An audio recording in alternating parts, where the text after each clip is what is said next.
چې من سره کم اختلافات او هغه زموږ الحمدلله خیر سره ختم شو او بس موږ هغې معاف کړل هغې موږ هم معاف کړل نو بس او د حکومت کې نکاتې چې هغې کې به تعاون مکه صحیح شو غیب چې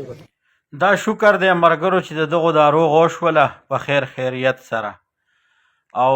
د دې د لانجې نه خو به تاسو ټول سوشل میډیا خبر ځکه وئ چې ډولفین علي سره ډېر ظلم او زیاتې شوی و هغه ویډیو په دې سوشل میډیا باندې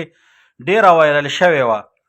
دغه غریب باندې چې دی برېښنا کړې و جامې یې ترې ایستلې وې او تو کړی و چې تو شه داړه خو ښه اوس داسې شه لږ داسې شه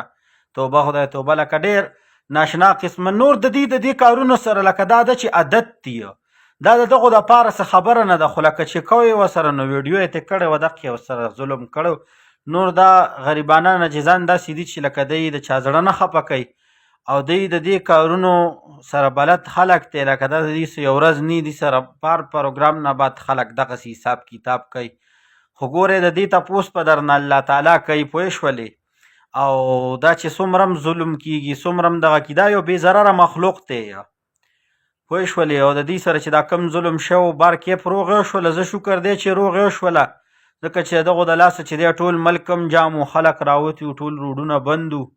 بیا چې دی مشر شهباز شریف صاحب وویلی و چې تاسو کوشش وکړئ چې د احتجاج په داسې طریقه ریکارډ کړئ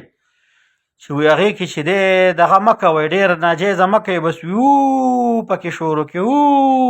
وی داسې ریکارډ احتجاج کې خو زه شکر دی دغه احتجاج ته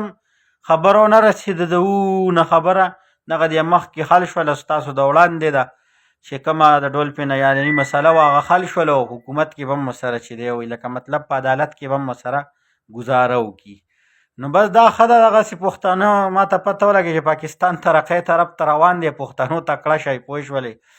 او چې یو غلط کار په مخ د ځمکه داسې درنه پاتې نه شي چې شیطان نه کړی او تاسو یې پرېږدئ